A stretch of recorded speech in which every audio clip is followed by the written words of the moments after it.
There we go. Thank you so much, Ann. It is great to be here with each of you. Can we just give Ren a round of applause for convening each of us this afternoon for such an important conversation? I really appreciate the framework that Dr. Joey, you laid out for each of us. It certainly gives us a lot to think about. We want to continue in that vein. And we have some great panelists today, as Ann mentioned, that we want to make sure we can center their voices so that they can also share the lens in which they bring to this important conversation. So the way that this next hour is going to work, we're going to separate our conversation into three primary areas. The first is we're going to talk about the challenges. We've heard a lot of the stats.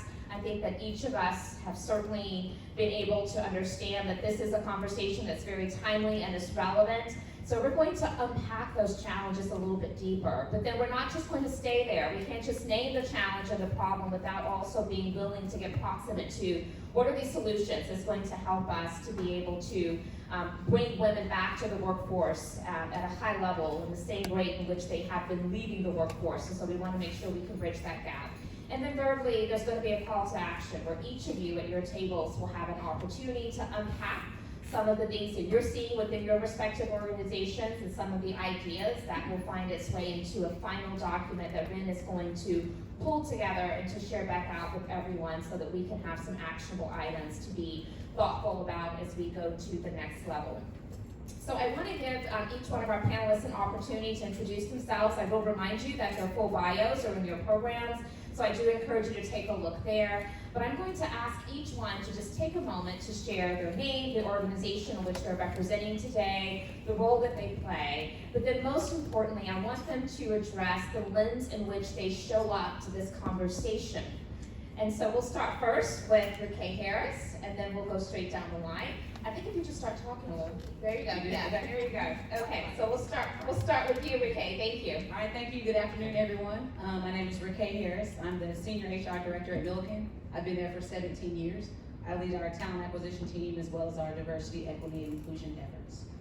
I'm excited to be here this afternoon and share a few insights, I hope, but mainly what I'm bringing to the conversation today is the fact that I need to attract women in manufacturing, all right, with the TA side of things, and I want to make sure that we have an inclusive culture. So, there you have it. Great, fantastic. Thank you, Rickay. And next we have with us Dr. Rosalind Clark Artis, and so she is actually the president and CEO of Benedict College right here in Columbia, and so we want to hear from you as well. Share with us the lens in which you bring to this conversation. Well, thank you. It's a pleasure to be here.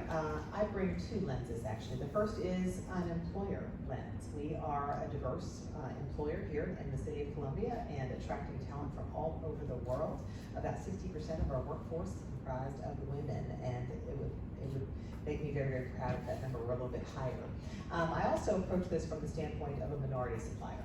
So we don't produce widgets or pieces of machinery. We manufacture human potential at Benedict College. We are producing highly skilled, diverse talent for the workforce. Again, about 60% of my students are also women. So we approach the lens from both an employer standpoint and a producer standpoint. Thank you. And next up we have Mr. Charles. And Charles, we would love for you to follow suit, Charles Flowers, and give us your untangle over there. Okay, give us the lens. Tough one to follow. So I'm Charles Flowers, and I actually head the investment team at Abacus Planning Group, and we're planners, but of course you have to have investments as part of planning. And I've been with Abacus 21 years, I believe. And when I took over as head of the team, I said we have to have a world-class investment team because people will lump Columbia, South Carolina, Abacus against Goldman Sachs and JP Morgan, Merrill Lynch, which all have incredible teams, huge teams, great human capital, and we're going to compete against them. So how do we do it? And I said we have to have diversity of thought because the data is kind of free now, right? And all the computers are free, you can get all that. It's the diversity of thought, it's the independence, it's the curiosity, and we're never going to have that on our team. And we're not going to be competitive because I plan to be very competitive and win and have great trades without having that diversity and that inclusion and that psychologically safe team environment. So we are seeking answers still, but that is our goal at Abacus, is to have that diversity so we can produce incredible results for our clients. Thank you, Charles. And last but certainly not least, Mamie Bush. Good afternoon. My name is Mamie Bush. I am the Director of Sales and Marketing for the Hilton Garden Inn Charleston Waterfront in downtown Charleston, South Carolina. The management company is LV Hospitality out of, wait for it, Dothan, Alabama. very small rural community in Alabama. We have over 70 hotels in the southern part of the United States, and we are moving westward as well, as far west as Texas. So the lens that I bring today is in the space of tourism, hospitality. We are a billion-dollar industry for the state, and we are not represented, period. So that is the lens that I bring to the table today. Fantastic. Thank you to each of our panelists. I want to give you a chance before I actually go into our first question for our panelists, which again, we're going to be delving into the challenges. But I want to give you a chance to participate in the conversation. So you've already been introduced to Menti. You want to get your smartphones out again, and our question is going to present itself for us to be in conversation around. And it's simply, why did so many women leave the workforce during the pandemic? And so if you can take a moment with your smartphones and enter your responses, we will soon see a word cloud appear, and I think that there will be some great takeaways from your responses that we can bring to today's conversation. But I'm going to keep the dialogue going while you take a moment to cast your vote for your reasons that you think women were leaving the workforce in such high numbers during the pandemic.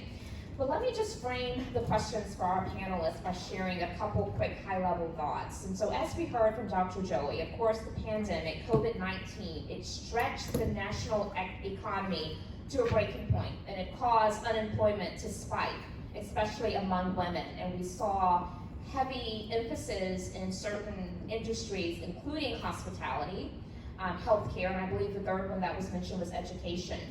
And but we know that other industries were also impacted. We have also seen other employees impacted by the pandemic, including retirees, right? People living with disabilities, and also those with medical conditions. And so from a DEI perspective, it certainly has extended to many groups that are vulnerable and have been definitely disproportionately impacted. And so we want to hear more about the unique challenges that the businesses and the organizations that are represented here by our panelists, that they have experienced. We've all heard about the Great Resignation. It's also been, retitled as the Great Reevaluation. So there's definitely some things that I believe we all can collectively and independently do. I want to start with you, Mamie, because you mentioned that it's $1 billion industry when you talk about tourism and hospitality. So can you reflect, Mamie, on how the pandemic has impacted the hospitality industry and specifically women in the industry? And how does tourism overall play a role into this very important conversation? Wow, that's a lot to unpack. I will say, I'll start out by saying this. The pandemic amplified the issues that were already existing in our industry. I think that's probably one of the biggest misconceptions. We had a labor force issue prior to the pandemic. We've been dealing with this since about 2015. I can speak specifically in Charleston. In terms of the things that we've seen, our business overall in general in hospitality, our business model, labor models don't support increasing an hourly wage, right? So when you look at the profit margins that drive hotel owners and developers, it has been a huge pill for them to swallow. It's not that they don't want to do good by their team members, they don't know how to do that. They don't know what that equates to, right? So what was the last part of the question? I feel like I'm sorry, I'm going. No, but it's just really about how the hospitality industry has been impacted, and then tourism overall, the effect on women. Well, one of the big things in our industry, when you hear about Fortune 500 companies, you hear about big manufacturing companies, et cetera, I'll use an example, childcare. Where do you put that in a hotel? Like if you can make that concession, where does that go? Because remember, every square footage of a hotel equals revenue. So where do you put that? The other part too, you can't have a conversation about hospitality and not address tourism and restaurants. That's also another big misconception. People think it's an either or. Each one of those subsets, we're interdependent. We cannot function without each other. But how does a tourism official for like Columbia or Charleston, how do they directly or indirectly impact a hotelier that's in their community, right? What are the things that they can do? So in Charleston, for instance, Explore Charleston, what they've done is they worked in a partnership with CARTA, who was the transportation organization there, to create a hospitality shuttle for hospitality workers to get them from the north part of the metro area to downtown Charleston. But they can't afford to get there. right? They don't have a vehicle. So how do you manage that? So those are just some of the, when you deal about practical and in theory, things like that have occurred in our industry. It's a work in progress, but we're not quite there yet. Thank you so much, Mamie. I also appreciate how you amplified that when we talk about hospitality, it is not just about the hotels, but it's also about the tourism, it's also about the attractions, the restaurants, and so we can see how quickly all the different aspects of hospitality can add up as it relates to women being in the workforce. So Charles, I want to move to you next. And I have to just acknowledge that Charles is one of the very few men in the room, but we do appreciate you being here very much so. I think that these conversations need to have more men in the room, so appreciate you being here and representing on behalf of Abacus in this really important topic. But what are some of the challenges that you're seeing within the financial institution industry and as a result of the pandemic, and have you noticed that women have been more impacted than others? I wish I could add more than on that screen, but for us, and Abacus is a small microcosm of what happened in the world, but it was childcare. And we saw our team members, especially our women team members, they took more of the burden. And it was a huge burden. And it was to the point we had, some of them actually decided to leave, at the shareholder level, saying this isn't first in, or this is someone that's a senior leader of the firm, probably future president of the firm, and said, childcare, family reasons, other things that ended up backing out. And those are tough ones to replace because it's the training, the time, the talent, and when you lose something at such a high level, it makes a big difference to the firm. And so how can we help with childcare, right? How can we be better to the family systems? And you see this across the board. I mean, it's even made the Wall Street Journal, so it's got to be somewhat popular now. But it's it's the card swipes, the childcare, and we saw all the same things at Abacus. Thank you so much, Charles.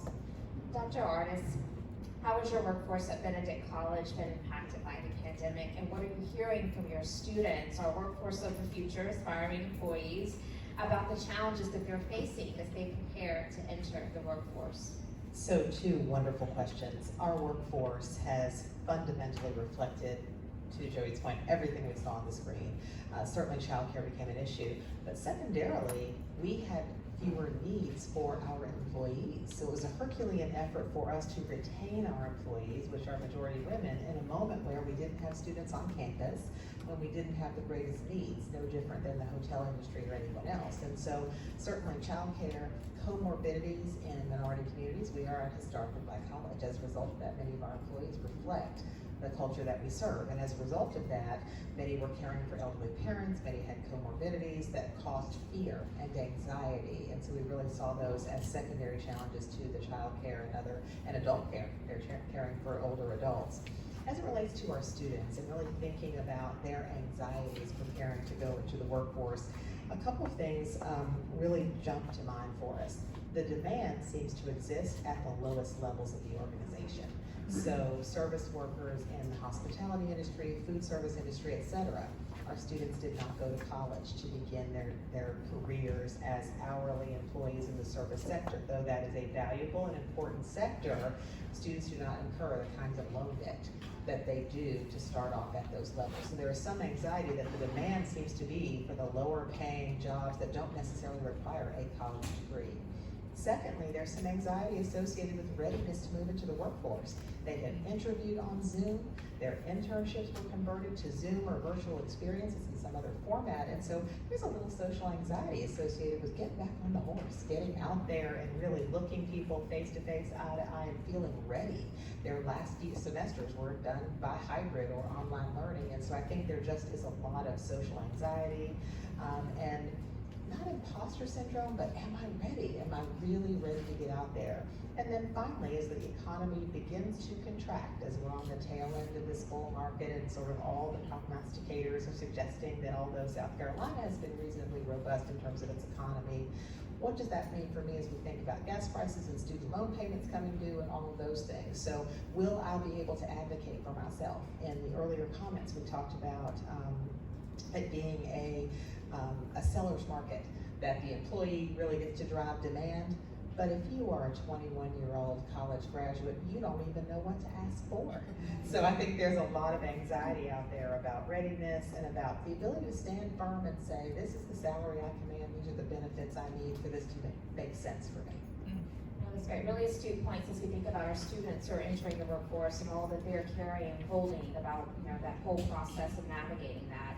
So Riquet, I want to also bring you to the conversation. Of course, you're in the space of manufacturing with Milliken. So same question, what challenges are you seeing and how are you able to navigate that? Yes, thank you. I mean, first it's manufacturing, right? So this is already not as attractive to females, let's just be completely honest, right? So Milliken has been around for 156, 157 years, somewhere around there. And so a lot has changed within manufacturing, but some of it has stayed the same. So our rotating schedules continue to be a sore spot, right? Especially in the midst of a global pandemic, right? Who wants to come in a manufacturing location surrounded by a lot of people, potential health risks, right? And then I'm rotating shifts, and now the family dynamic at home is altered, right? So, I mean, that was a challenge in and of itself. As I'm thinking about at our corporate headquarters, that facility, this is also where representation matters. I think one of the challenges we continue to experience in manufacturing, again, it was traditionally a white male dominant industry, right? And so when you come into an organization, the question is, do I see myself here in this organization? If I can see myself, right, then I feel like I can grow and I can inspire, right, and develop here. If I can't see myself, do I stay, right? And so the challenge for us is trying to figure out how do we retain all of our employees, right, but put some intentionality behind our inclusion efforts as it relates to women and minorities in the workplace. So. Great, thank you so much. So we're going to move now to the solutions, right? We've heard the challenges. We understand how dire the need it is for us to all be thought partners and really try to solve for this. But I want to give you another opportunity to add to the conversation with another question. So get your smartphones out. And this next question is about what is one positive change your workforce has implemented since COVID? I think we can learn from each of us that are gathered here today. So share with us, so we should start seeing a word cloud appear. But one positive change that your workplace has implemented since COVID. And while you're casting your contributions to that question, I want to just help frame the next set of questions for our panel. So companies are certainly competing for a labor force, and they're in the position to find ways to meet the needs of working families. There's something that's tickling to a few of you, so I have to look over to see. Same word. So the same word over and over again. Absolutely, yes, lots of continuity here. And so everyone wants to be the employer destination, and when you find that you're at a place and point in time where you are competing for the best talent, you have to really bring your A game. And so I want to talk about some of the ways in which the organizations that are represented here on stage are bringing their A game and being creative and innovative in their approach to attract women, retain women, and keep women in the workforce. And so I'm going to start with you, Dr. Artis. What types of benefits and workplace culture are people newly entering the workplace looking for when considering a job? What are your students saying? Well, I'm just going to cheat. I'm going to read off of certainly our students have, again, completed their degrees in a very flexible, hybridized environment. That's what they're acclimated to. That's what they're socialized to. And so as they move into the workforce, they're really looking for that same kind of flexibility that the college or the university has extended to them as they prepare to complete their degrees. I think they're also looking, as I mentioned earlier, as we think about economies of scale and whether they can pay the bills. We have entrepreneurship centers and business incubators. There has been a lot of chatter around entrepreneurship and starting your own businesses as people have migrated out. We might be the problem. We have encouraged people to think about starting their own businesses rather than going to work with some of our employers. And so perhaps it's necessary for us to think about managing that message a little bit and gaining a little bit of experience before you go out on your own through experiential learning programs and things of that sort. And I think finally, from a culture standpoint, and Riquet really addressed this very effectively, if students can't see themselves in the organizations, if the people that interview them, if the people that they see when they tour the company do not reflect themselves, it's very difficult to position yourself in a way, skill yourself up emotionally or otherwise to feel included, engaged, and desired. And so I think we're going to have to be very, very thoughtful as employers about being employee-centric in the same way that colleges and universities have adapted to becoming student-centric. You mentioned the rise of entrepreneurship, and I do think that that is a part of the consideration set that many people are starting to gravitate to. So a really good point around the messaging for that. Okay, I'm going to bring you in next. And what are some of the ways that Milliken and the larger manufacturing industry are addressing the skilled workforce shortage that we're seeing right now? y'all cannot see the gray hairs that are popping out since 2020. But so when I took over talent acquisition, I came back as a recruiter, leading the recruiting team in July of last year. And at the time, I had 6 direct reports. I have 12 working on 13. Right, the team has doubled because of the labor shortages that we are experiencing. So one of the things that we have done is we've added manufacturing regional recruiters to help with our job openings. So traditionally, our HR managers, right, on sites, were kind of responsible for the recruiting, the onboarding, the benefits, the finance, the payroll. They had to do everything. How serious do you think they could be about recruiting if they had to do 15 other jobs, right? So, okay, let's take some of the burden off of you. Let's add recruiters to help focus just solely on that. We're gonna go out there, host job fairs, get connected with the chambers, right? Do whatever we can to attract talent. So that's one of those key initiatives, right? Another one is around, what was the question? I was on the roll. You said there were many things that Milliken are doing just to help get us. Okay. So manufacturing recruiters, sorry y'all got excited, is one, okay? And then secondly is, making sure, again, our culture is inclusive. So as you think about what's gonna be attractive to candidates, applicants, the values, right, comes up often in interviews, right? Just as much as we are out there interviewing potential prospects for Milliken, they are definitely interviewing us. They wanna know, does this company align with my beliefs? Are you an inclusive organization? Can I see myself here? If not, we have a problem, right? The interview basically stops there. So now that I have you in, what am I doing to ensure that I can retain you? So they don't want to just see the writing on the wall, but are those values being lived out and role modeled on a daily basis, right? What's the workplace culture, the behaviors that are being role modeled, and does this exhibit the type of culture that I want to be a part of? So I can go into detail with the solutions later about some things that we've actually done to offset that, but we got to be attractive in this market today. Gotta be attractive in the market today. So Charles, I'm bringing you back into the conversation. So how are the changes Abacus has made impacted all of its employees and beyond just women? Think about caregivers. I think probably with your thing of attracting talent, and that's said beforehand, it's sometimes hard to convince someone to first move to Columbia, South Carolina. If they get a job offer in Charleston or Charlotte or New York, and so we're trying to attract a lot of talent. We're trying to build pipelines. We haven't probably even built all the pipelines we need to in our own community, so we go out every day and try to say, how can we get people into the Abacus culture and get us actually out there and known. I think probably one of the biggest things we try to offer is training.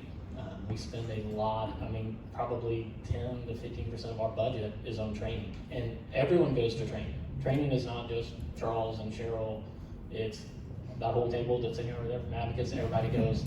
And one of the things obviously we do when you think about like minimizing language. So you're gonna go to a client meeting, the last thing you wanna do is end everything in upspeak or a question, is that right? So we want to train and train and train so you can come to Abacus. And our goal is we can turn you into a world-class advisor, a great negotiator, and you can use that against us. You should, to get what you want, work from home, flexibility, everything else. There is a small rub, and I'll say this is a huge rub. We are a service industry. So clients want to meet with us face-to-face. They don't ask to meet with you at 10 o'clock at night, but they do want to have a meeting with you face-to-face. They're fine with maybe one Zoom and one in-person, but they want to have that in person. So there is a little bit of a rub there of our training, how do we kind of adapt it, how do we make it better, but that's probably our biggest selling point is we would do everything in our power to make you successful, regardless of where you are in this firm. So Mamie, I really feel for those who are in the hospitality industry and trying to solve for this labor shortage because, while there are one solution for many organizations is, remote work, right? We can do this stuff, without physically being in the same space. You can't check people into a hotel room from your home. You can't serve people their meals from your home, right? And so I want you just to talk about the deepened complexity of the hospitality industry and what are you seeing as some of those ways in which we're trying to combat the challenge of the labor shortage? This is probably one of the toughest things because we are in the service industry, so our business is face fronting. I'm thinking, I knew what I was going to say, and then I was like, I don't know about that. But when we talk about the evolving needs of the hospitality industry and what we've done for employees, the first thing that I think overall as an industry that we've tried to address is the need for pay equity. That is by far, because at the end of the day, if your team members cannot afford to come to work and they have to come to work, that's a huge problem, right? You can't address things like childcare if you're not even paying them at least, a livable wage, right? And that could be up for debate in itself as well. So I think that, and then on top of that, the benefits as well too, is something that the industry overall has looked at. We are an industry that you can fast track very, very fast without having a degree or having a bachelor's and undergraduate degree and not having a master's degree. But what are we doing from a professional development standpoint and training? In addition, so you're talking about our existing workforce, but let's talk about, for a moment, workforce that we don't have yet, right? I'm gonna give a shout out to Benedict College, not because Dr. Artis is here, I swear that's not why. But we've engaged, Benedict is one of the many HBCUs that Charleston has engaged with an internship program. Dr. Artis, one of your students, happens to be here today because she's my intern this summer. So I invited her to be here. Kelly, raise your hand. There you go. All right, so she is here and she's part of a program that started last year. If you are not engaging HBCUs, period, you are missing the boat, no matter what industry you're in. And our industry was legitimately, completely huge blind spot and missing that as an opportunity. So what we're trying to do is engage our existing workforce with programs like that, because you have people who still work in hotels, have been in hotels 30 and 40 years, right? Miss Mabel, who's back in housekeeping, who loves folding the laundry, she's done it, she's raised her kids off that, it's her passion. But she has something to give, which is the heart of our industry, to someone coming in. The other thing too is, with our industry specifically, and I've preached this time and time again, we don't make our industry sexy. So we can't keep talking to students and people in the industry about respectfully making beds and checking people in. Do you wanna own a hotel? Do you wanna own a hotel? We can help you own a hotel. That's the reality, that's entrepreneurship, right? So, but that's also reality for people who currently work for hotels and restaurants as well too.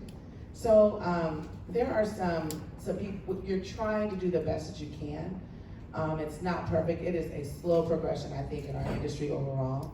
But I think that there's a lot of good intentions. Now it's all about execution. But the big thing that we have been really trying to focus on is pay equity for team members and the benefits. That is by far huge. And it starts with first collecting the data, not being afraid of the data. Exactly, right? exactly. Shy away and say, well, I don't want to collect that data because I know it's not equitable, but you don't have to make the change overnight. Even just incremental changes along the way can make a big difference. And we have to make sure that we're forcing those conversations because it's critically important. So maybe I'm going to start with you, but I'm going to set this up for this last question. We're just going to go straight down. We're moving now into our call to action. We've talked about a little bit of what you're seeing in your industries as they are evolving and how the different people that are part of your organizations are being impacted. And of course, it started after we addressed and laid out the framework for the challenges. I want us to move now to a call to action. And here's what I want us to consider. Each of you are going to answer the same question. But this is a very unique moment in time. We cannot solve for our labor shortage without getting women back to work. We've heard that time and time again today, and it's worth being amplified.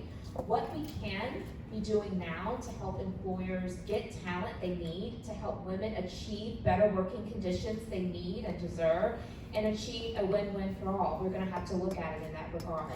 So I want each of you to just, starting with Mamie, take a moment to just address what do you see as like a win-win situation, and what is the call to action that you believe this audience needs to have in their consideration set as they walk back and then share a lot of what they heard with other key influencers and stakeholders within their respective organizations. Of course, you just lead off with me with that one. That's a good one. There are two things that I can think of from a call to action standpoint. The first is childcare. We've got to figure out childcare for hospitality. It's a 24/7 business, holidays, weekends. So childcare, period. I don't think I need to say any more about that, right? The second part that I think that we definitely need to focus on, I had it and I lost it, Dr. White. It was right there. It was so good, Dr. Artis, it was so good.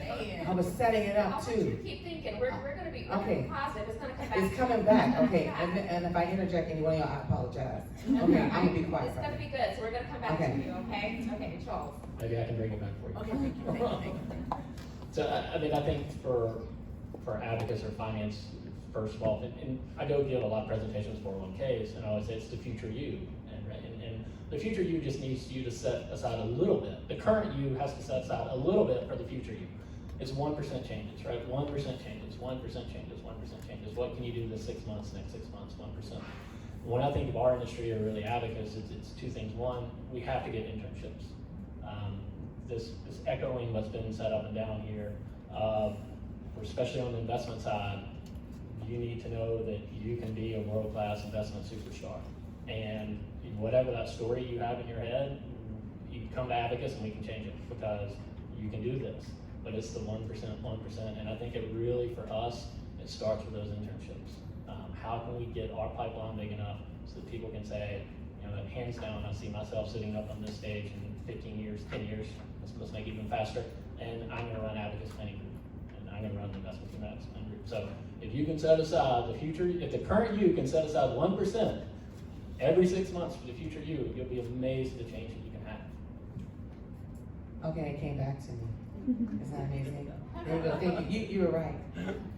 The next thing I would say, the second thing I say from a call to action is please recognize that the laws that are being discussed in this state and how they will play an impact on the tourism industry. Let me, yes.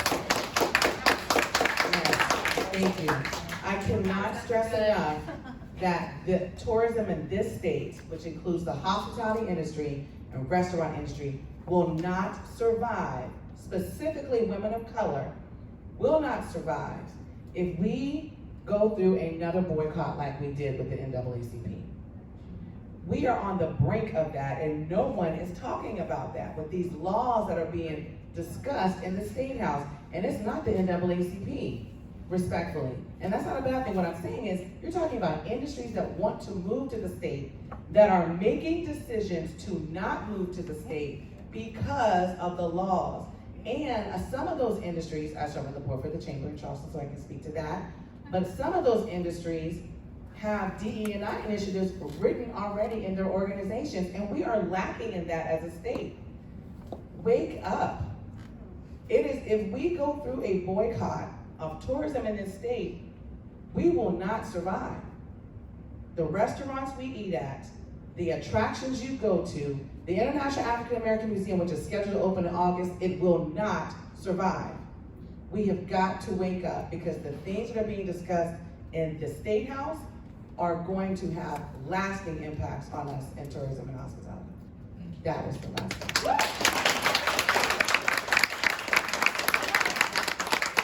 Renee is my homegirl. We could drop that mic. Definitely a mic drop. Thank you so much. I'm glad you circled back because it was necessary. And what it reminded me of is that sometimes we can solve for problems by preventing problems, right? So let's keep that top of mind. Yes. Dr. Artis, what do you have next? I just think that was such a great intro to what I was thinking, and that is courageous culture conversation. So we talk a lot about culture, and we've said it several times on this panel. What does that look like at your place of work? So at Benedict College, just because they happen to have a girl in charge, we don't have meetings at 8:30 in the morning, and we don't have meetings at 3 o'clock in the afternoon. Why? Because that's when women have to pick up their children. That's when their cell phones start ringing. That's when you get distracted. It's pretty simple. We're just as effective at a 1 o'clock meeting as we are at a 3 o'clock meeting. Why impose the additional stress? Just be thoughtful about your workforce and who comes to the table and why.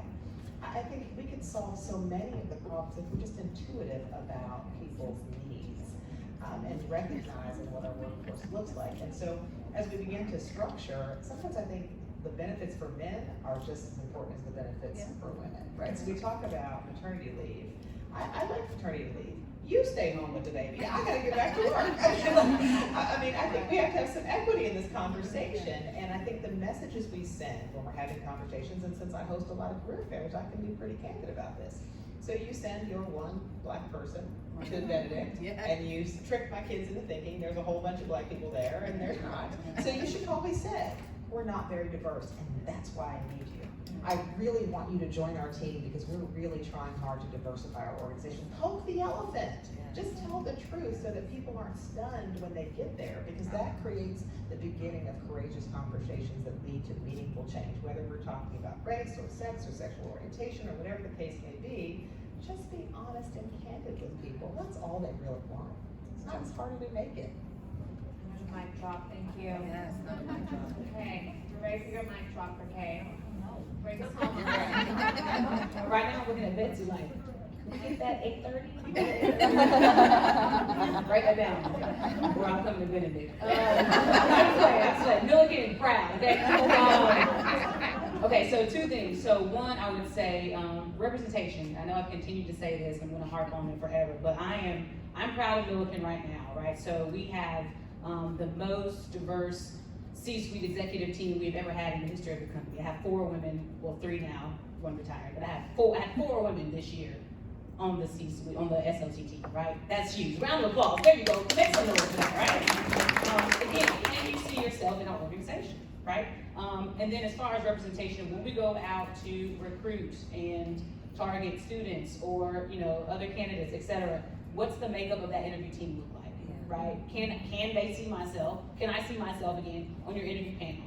So we have a requirement that for all of our jobs, right, you have to have a diverse candidate slate and a diverse interview team, right? So that candidate slate needs to have both gender and racial ethnic diversity to satisfy that requirement. And as far as the interview panel, we need the same thing to have some of this healthy dialogue and debate to ensure bias is removed from that process, right? Because we all know if you guys are trying to attract more women to the workforce, if Charlie shows up with 4 more Charlies at the table, I don't know if I'm gonna stop by and visit him, right? I'm not sure if I'm gonna learn more about his organization, right? So representation across the board matters. The second thing I will add is sponsorship, right? So what are you doing within your, round of applause, go ahead, I heard you. What are you doing in your organization to ensure that those that are there have an opportunity for growth and development, right? So we do have an executive sponsorship program that allows our C-suite executive to basically spend time with women and minorities for a year. And then just career advice, program, guidance, job, networking, et cetera, right? How can I help you be better today? Or where do you see yourself in 3 to 5 years? And what can I do to help you get there? And 2 women last year are basically in new roles because of that program. That basically would have never happened without those relationships. One is on an expat assignment in Europe, right? Again, only because someone that had the authority to make that decision says, I had no idea you were capable of that. I've got this job opportunity right over here in Europe. It's yours if you want it. She was like, bet. I have another one that is going to Boston, Massachusetts on an not expat, but on a temporary assignment, kind of, right. And the time it was cold too, So she's there, again, because of that relationship through this executive sponsorship program. So representation matters, and what are you doing with those in your organization to help them grow and advance as well? When we talk about things like representation and yeah, you drop the mic as well. Yes, let me go ahead and give that to you to drop the mic as well. But when we talk about representation and just being thoughtful about people's needs, what we are in essence doing is creating a sense of belonging for these individuals, right? And something just as simple and practical as let's be thoughtful about the time in which we have our meetings that we're asking people to convene, right? Let's think about their challenges. And so the one thing that I want to share with you before we'll open it up for your questions, we do have a few moments for that, is if we center belonging and we think about the needs of women and we start to make decisions with that in mind, we're going to find that they're going to be able to show up at their best in that environment. If people are always questioning whether or not they belong here, are they valued, are they seen, are they heard, do they have full opportunity for success, if those are the questions they're playing over and over in their minds, they're not bringing their A game to that environment. They're not feeling well supported. And that perpetuates this cycle of this revolving door, women coming in and out. And so I love the intentionality of us just being thoughtful about the practicality of everyday considerations of the culture and how we are allowing women to show up at their best. And so can we give a round of applause to our panelists? Maybe about 5 minutes, and so I do want to give any of you who have some burning curiosities and questions a chance to present those. I see someone headed up to the microphone now. We thank you in advance. Welcome. Hi, good afternoon. My name is Shannon Clark. I'm a graduate of Spelman College, representing HBCUs here. And I'm also today representing my company, Queen and Baby. We are a venture-backed startup supporting and celebrating Black women on their breastfeeding journeys. And one of the questions I have, I have a question and a suggestion. My first question, or my question is, how are you supporting new mothers in the workplace? So we're talking about childcare, but also just the woman coming back to work. Some things that I've worked on is supporting nursing mothers when they're coming back with gifts, or just actual creating space, lactation spaces for them. A suggestion that I have one is for everyone to please be in touch with me if you are interested in that. I'd love to support your company. But also just a small thing, when I was looking for a job and I was actively nursing, my interview process was very long, and it was over Zoom, but it was like 4-hour chunks back to back to back, and I did not have time to pump. And it's something that people don't think about. It's something that I don't necessarily feel empowered as a new or potential employee to ask for. So just something for all of us to consider when interviewing women or people in general, is to add those breaks between if you're doing long blocks. But I'd love to hear how you might be supporting new mothers at your workplaces. Who would like to take that? I mean, I can start. So, manufacturing, right? So, of course, you would never think that women would work here too, that they would actually have a baby, right? It was just no. So we didn't really have lactation rooms in some of our facilities, just being perfectly honest. So as a result of our Women's Affinity group, right, those marginalized voices were elevated, and now we have, I know we've added, we have 3 at our headquarters, and now I know that most of our manufacturing locations, that they were using the nurse's office, and then we have multiple women breastfeeding at the same time, that could be problematic. So we did have to, not have to, we had to add some lactation rooms to ensure that our nursing mothers were taken care of. And we've also, one more, Amy, sorry, just addressing our work-life balance schedule. So, Milliken was 5 days a week prior to 2020, and then it was like, oh my God, you can't run manufacturing from your house. We did it effectively for 2 years, right? And then we came back to the office 3 days, 2 days remote. So there was some kind of give there to ensure that we didn't just allow you to have the flexibility for 2 years there. We're taking it back. So, milk store. Another one for traveling nursing mothers. We did that as well to help ensure that they were able to do that on travel. Sorry.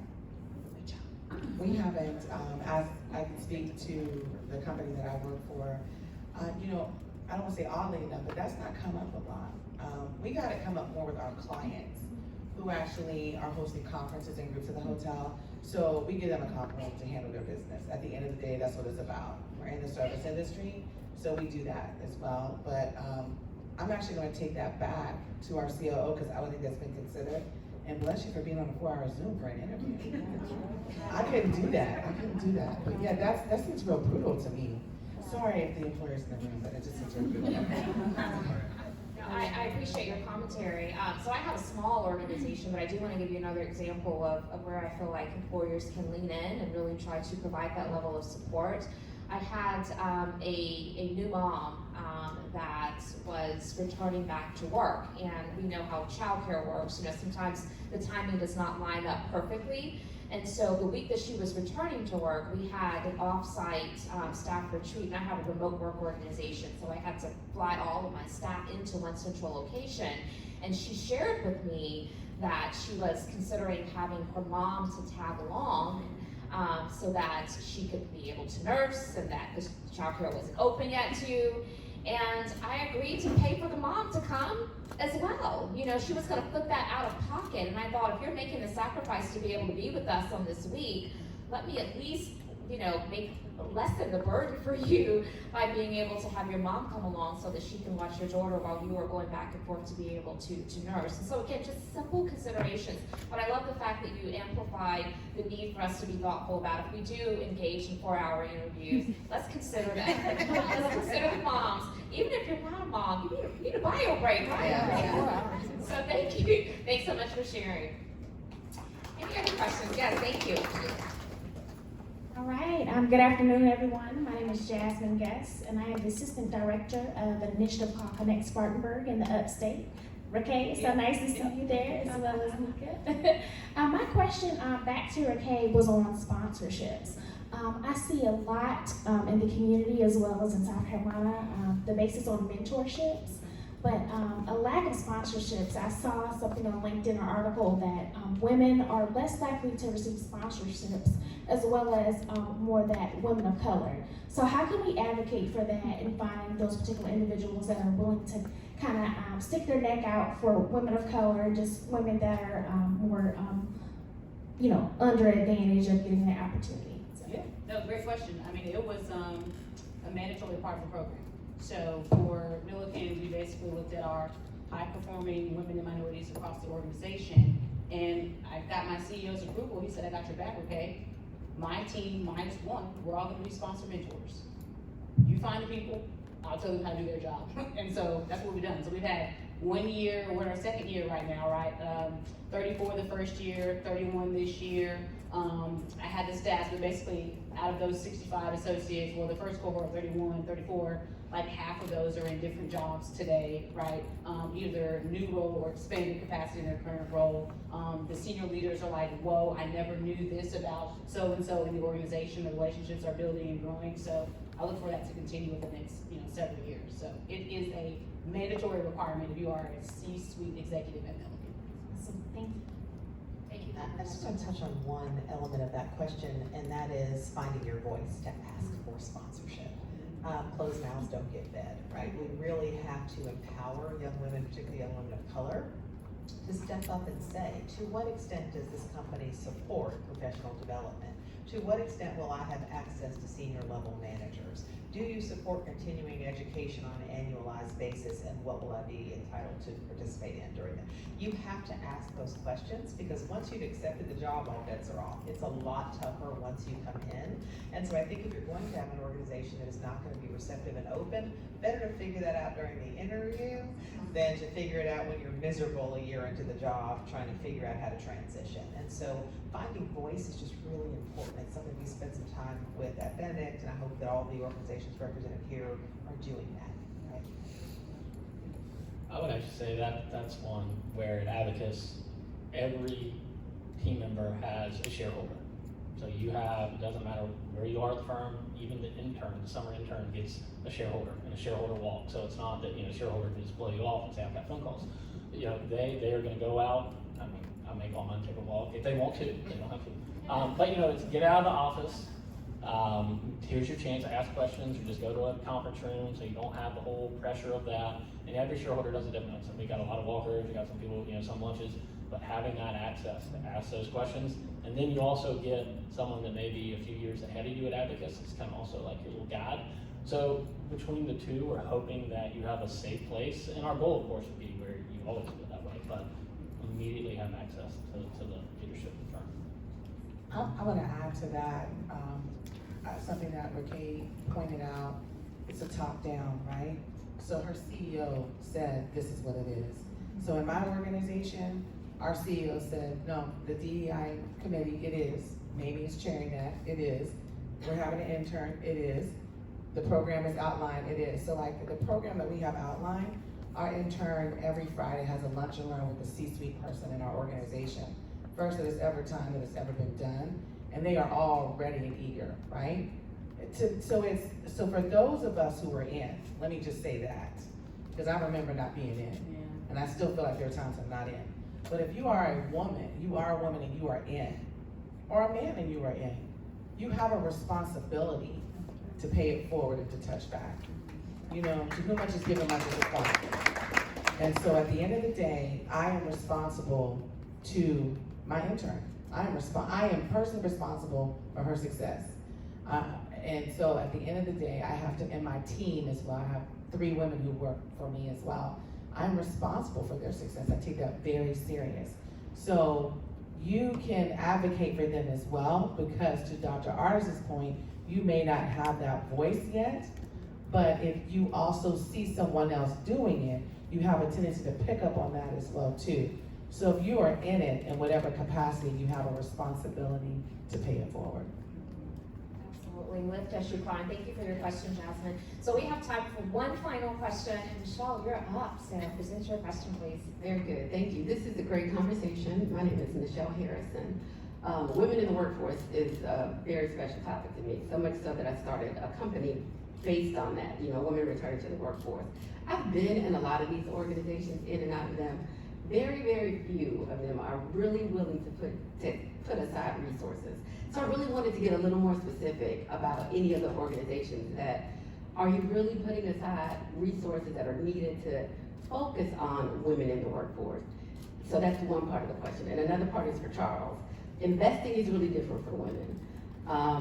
What is Abacus doing, or what have you seen going on in the financial industry? Because with the wage gap, it just looks different for women. You're already, your wage, the wage gap puts us behind anyway. So it needs to look different. Have you all made any different programs addressing that? We haven't.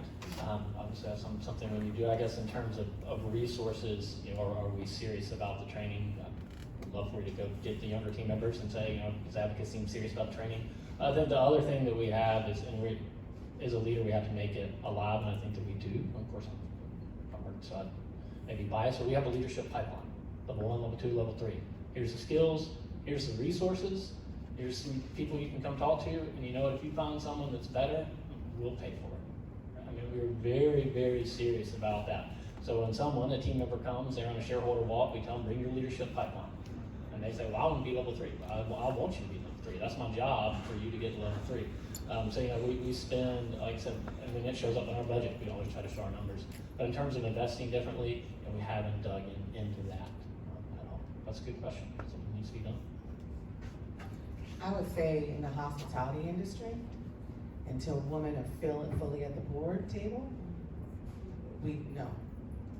So when you look at the difference between women in the hospitality industry, restaurant, hotels, tourism, who are on the C-suite level, it's very, very, it's very disappointing. And then women of color, it's almost non-existent. So that is an area though that has been identified. I'm gonna hopefully pronounce it correctly. It's called the Castell Project. They're out of Atlanta, Georgia. They have a report on women in hospitality, African Americans in hospitality, and diversity in hospitality. They have been making some they've been disruptors in our industry, respectfully, in a good way. But until women are fully at the boardroom table in hospitality, no, we're not there yet. And that's being truthful. So we're a not-for-profit, obviously, so it looks a little bit different, and we're also largely female, or at least majority female. But one way that I think we really have invested, and I'm really proud of that, is doing a comprehensive salary study. So we've benchmarked every single job and it's a bear. And it has cost us a lot of money to figure that out, because what we know is that pay equity is real, and that at varying levels of the organization, there can be equity issues. So a male researcher in social science, is he paid equivalent to a female researcher in social science with an equivalent number of publications, courses, etc.? We did that work so that we could flatten that out and ensure pay equity across the institution, and it has been a beast.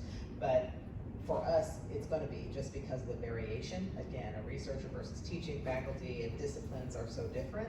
For many of the organizations, whether it's manufacturing or something else, it won't be nearly as difficult. It just takes a little commitment. I was gonna add, we did the exact same thing. This was 2019, I believe, is our last one. Now, every year before we do our annual merit cycle, our comp team does an analysis on, the pay equity, and do we have any gender bias or anything going on across Milliken. For the most part, I would say we are equitable, and where there were maybe a few issues, opportunities that were corrected. So I'm proud of the work that they've done on that standpoint. Great, thank you all so much for your questions. Can we give our panelists another round of applause?